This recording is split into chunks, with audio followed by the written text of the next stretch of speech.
किरण प्रभाकर जो काराकाट संसदीय क्षेत्र से 2024 के इलेक्शन में एक प्रत्याशी के रूप में नजर आएंगी। काफी निष्ठावान, कर्मनिष्ठ, जोशीला और शिक्षित और योग्य महिला हैं। चलिए आज उनका साक्षात्कार करके ये जानते हैं कि उनकी योजनाएं क्या है।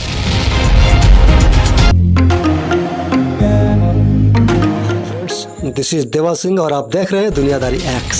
स्वागत है आपका हमारे YouTube चैनल दुनियादारी एक्स पर। जैसा कि आपको पता है कि इलेक्शन काफ़ी करीब है और सारी जगहों पर इलेक्शन का चर्चा है, तो हमारे काराकाट क्षेत्र से किरण प्रभाकर जी आ रही है, कमर कसे हुए, पूरे दमखम के साथ और पूरे जोश खरोश के साथ मैदान में उतर रही हैं और तन मन धन के साथ समाज की सेवा के लिए अग्रसर हैं। तो आज हम किरण प्रभाकर जी के पास आए हुए हैं और इनके विचार जानेंगे कि किस तरह की तैयारियां हो रही हैं। इलेक्शन सर्वे भी किया 2-4 जगहों पर, तो कुछ दिन पहले आपको लोग नहीं जानते थे, लेकिन अब आपको लोग जानने लगे हैं, चर्चाएं होने लगी हैं।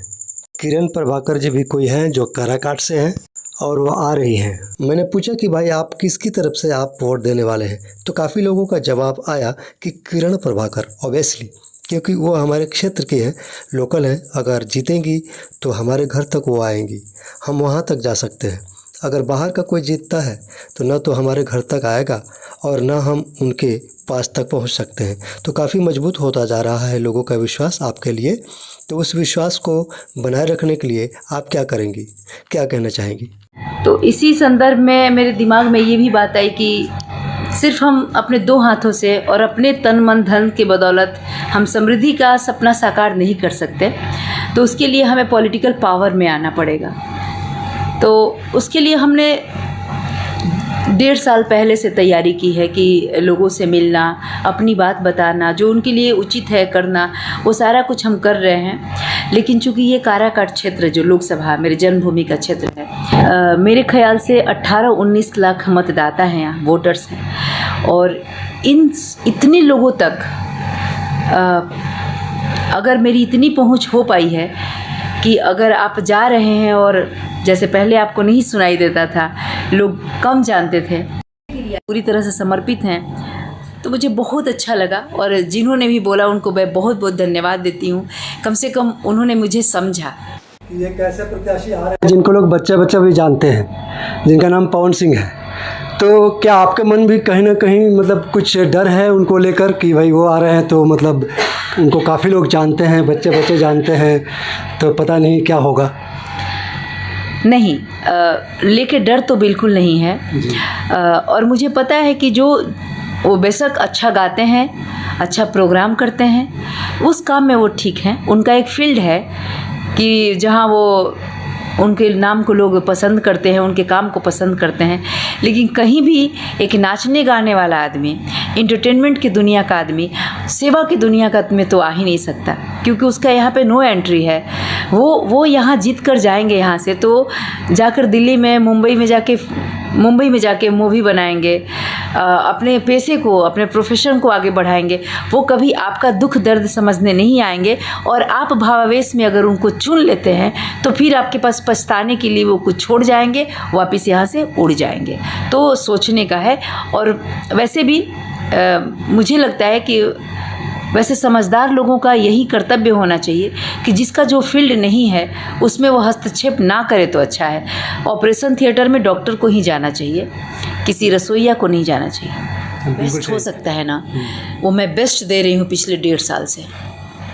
आप किसी भी लेवल का, जो मेरे स्तर से संभव है, जो भी मैं कर सकती हूँ, मैं सोच सकती हूँ, मैं बना सकती हूँ, वो सारा कुछ मैं कर रही हूँ। मतलब फुल डेडिकेशन के साथ मैं सब कुछ कर रही हूँ। आगे भी मैं वही करूँगी। हाँ, समय के साथ कुछ ये होगा कि अभी हमें ये करना है, अभी वो करना है, क्योंकि थोड़ी स्ट्रेटजी में ज़रूर चेंज आएगा कि किस तरह से हम अपने उन सारे लोगों तक पहुँचे, कैसे हम अपना बूथ संगठन तैयार करें, कैसे हमारे लोग जो हमें चाहते हैं वो हमारे पक्ष में मतदान दे पाएँ। तो इन चीज़ों पे हम काफ़ी कुछ तो करेंगे, बदलाव करेंगे। और वो करने के लिए हमारे लोग रहेंगे। मेरा काम तो यही कि मैं लोगों को जागरूक करूं और बताऊं कि मनुष्य अपने भाग्य का निर्माता स्वयं होता है और वो अपने भाग्य को बनाने के लिए आगे बढ़े। क्योंकि सबकी, देखिए, सबको बारी से अपनी पारी खेलने का टाइम मिलता है ना। सबकी अपनी पारी आती है बारी बारी से सबकी पारी आती है। चुनाव के पहले जनता की पारी है कि वो अपना रोल निभाए, प्रतिनिधि चुनने में दिल दिमाग लगा करके जो उनके लिए काम कर सके। चुनाव के बाद प्रतिनिधि की बारी आएगी कि जिस जनता ने विश्वास जता के उसे चुना है उस जनता के लिए वो काम करे। तो अभी हमारे पास समय है कि हम प्रतिनिधि चुनने में सतर्क हो जाएं, ठोक ठिठा के बढ़िया से चुने, अन्यथा पिछली कई सरकारों की भांति फिर पछताओगे और कुछ नहीं। बहुत अच्छी बात कही आपने कि स्किल्स पैदा किया जाए लोगों के अंदर और उसको चांस दिया जाए।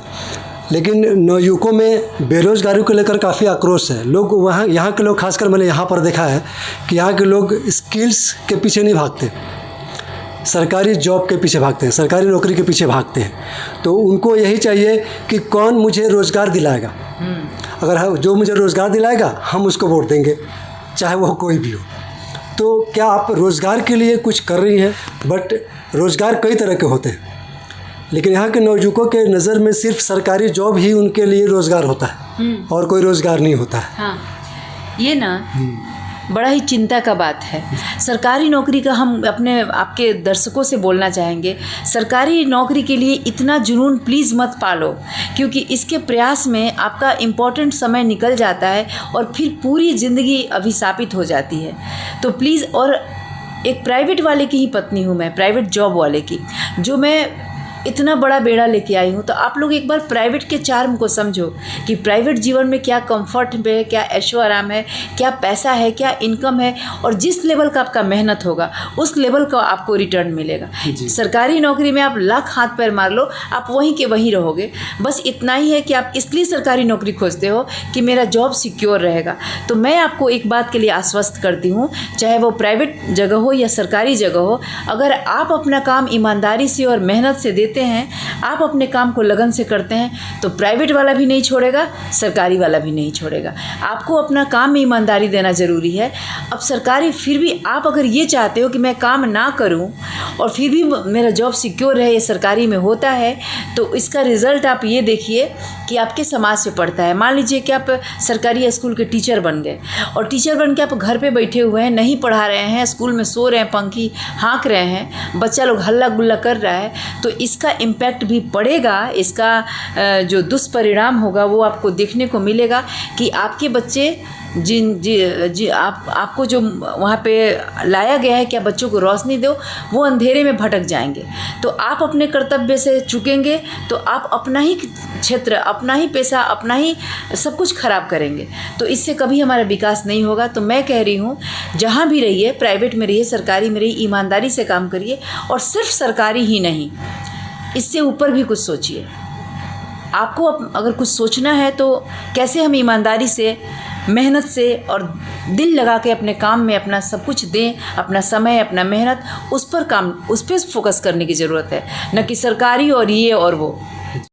काफ़ी सुलझी हुई महिला है ये, और काफ़ी शिक्षित हैं और काफ़ी दमखम के साथ मैदान में उतरी हुई हैं और डेडिकेटेड है पूरी तरह से समाज सेवा के लिए।